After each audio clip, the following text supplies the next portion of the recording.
Start. भारतीय कृषि एवं 20वीं शताब्दी का दौर सीधे तौर पर कृषि को ही आर्थिक साधन के रूप में एकमात्र जरिया मानकर उसका पूरी तरह दोहन करने का इतिहास है। कुटीर उद्योगों के सुनियोजित विनाश के बाद भारत का बृहद कृषि तंत्र धीरे धीरे अपना पूरा स्वरूप ही बदलता चला गया। इस बदलाव की पूरी प्रक्रिया पूर्व नियोजित एवं कड़े रूप में नियंत्रित थी। जितनी दक्षता के साथ 20वीं शती में भारतीय कृषि का वाणिज्यीकरण किया गया, कृषि में एक सशक्त शासन समर्थक मध्यस्थ वर्ग का गठन किया गया। कृषि को पूरी तरह से वाणिज्योन्मुख बनाने के लिए कृषि बिचौलिए वर्ग का सृजन किया गया। वह अंततः परिणामकारी स्वरूप में कहें तो भारत में श्रृंखलाबद्ध दुर्भिक्षों का कारण था। निगमनात्मक पद्धति से विश्लेषण करें तो 20वीं शताब्दी ने भारतीय कृषि के चेहरे को ही बदल डाला।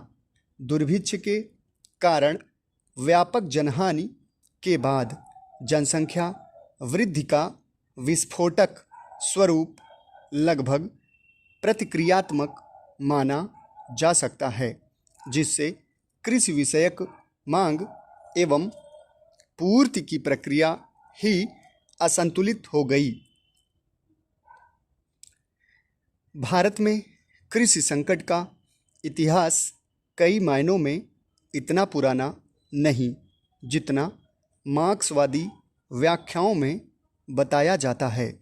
यह कृषि संकट द्वितीय साम्राज्यवादी चरण की देन थी, जब औद्योगिक क्रांति की एक चरणबद्ध प्रक्रिया से यूरोप लगातार औद्योगिक होता जा रहा था।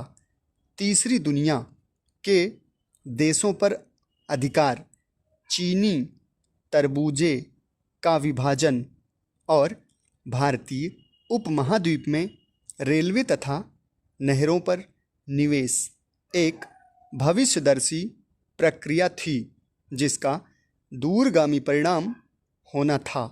भारत में प्रयुक्त विभिन्न बंदोबस्तियों में मध्यस्थ कृषि बिचौलिया वर्ग का सृजन और कृषि में केंद्रीकृत नौकरशाही के प्रवेश की जो प्रक्रिया ब्रिटिश काल में अपनाई गई, वह जड़ों तक घुसकर बैठ गई।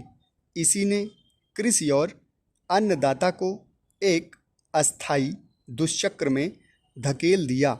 यही कृषि संकट 20वीं शती के भारतीय साहित्य में किसी न किसी रूप में उग आता है।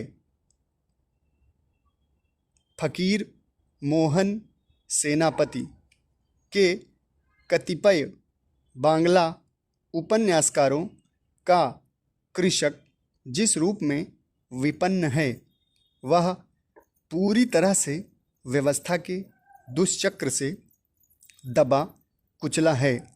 प्रेमचंद की कहानियों और उपन्यासों के तमाम कथानक अवध के कृषक होते हुए भी पूरे भारतीय कृषि एवं कृषकों की अवस्था के प्रतिनिधि जान पड़ते हैं।